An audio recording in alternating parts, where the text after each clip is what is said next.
अँगलनी आनंद पण आहे की सुप्रियाताई आत्या निवडून आले. एक विचारांच्या लढाईमध्ये आपली तिथं जीत झाली. पण दुसऱ्या साईडला वाईट पण वाटतं. प्रचार करत होतात, विजय मिळालेला आहे. कसं विश्लेषण कराल या निवडणुकीत? काय व्हायला पाहिजे होतं आणि काय नाही व्हायला पाहिजे होतं असं तुम्हाला वैयक्तिक वाटतं? आता जे व्हायला पाहिजे होतं ते आता झालंय. ते तुम्ही सगळ्यांनी बघितलं. जे आम्हाला पाहिजे होतं ते सगळ्या कार्यकर्त्यांच्या कष्टाला फळ मिळालं आणि त्याच्यामुळं सुप्रियाताई तिथं बारामतीमध्ये निवडून आले. याचा आम्हाला सगळ्यांना खूप आनंद आहे आणि आम्ही सगळे निकालावर खूप खुश आहोत. 4 महिन्यानंतर विधानसभेच्या निवडणुका येऊ पाहतात. बारामतीचा शरदचंद्र पवार गटाचा उमेदवार कोण असेल? ते पवार साहेब ठरवतील. आज आपण फक्त इथं काम करतोय. लोकांचे जे काही प्रश्न आहेत ते सोडवायचा प्रयत्न आपण करतोय. शेवटी मी एक छोटा इथं एक कार्यकर्ता म्हणून मी काम करतोय.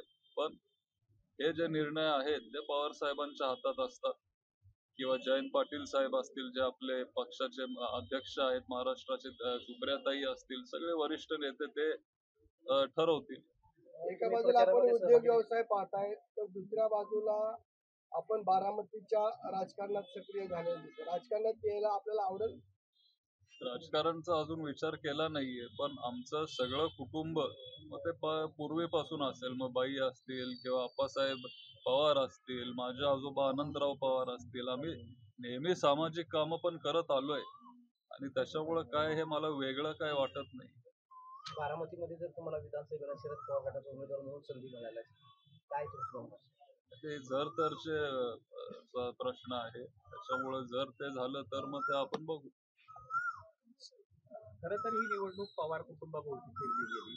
ज्या उमेदवार जरी कार्यकर्त्यांच्या दृष्टीने असेल किंवा तुम्ही जो भूमिका घेतली विचाराच्या बाजूने जायचं तुम्ही आधी देखील सुद्धा सांगितलंय, परंतु पडला आहे तो तुमच्या घरातलाच उमेदवार पडलेला आहे. याकडे तुम्ही कसं बघता?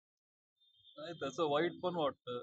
शेवटी माझे काकी आहेत ते आणि असं व्हायला नको हवं होतं असं सुरुवातीपासून आम्हाला वाटत होतं आणि त्याच्यामुळं एका अँगलनी आनंद पण आहे की सुप्रियाताई आत्या निवडून आले.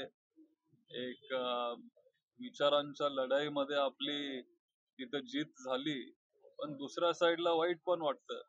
कारण जे आले ते आपलेच आणि जे पडले ते पण आपलेच. त्याच्यामुळं काय म्हणजे मिक्स्ड मिक्स्ड भावना आहे. निकाल लागल्यानंतर काही काकींशी बोलणं झालं?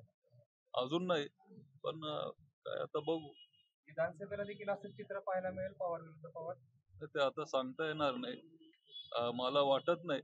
पण शेवटी साहेब आहेत, ताई आहेत, जयंत पाटील साहेब आहेत, सगळे वरिष्ठ नेते आहेत, ते ठरवतील.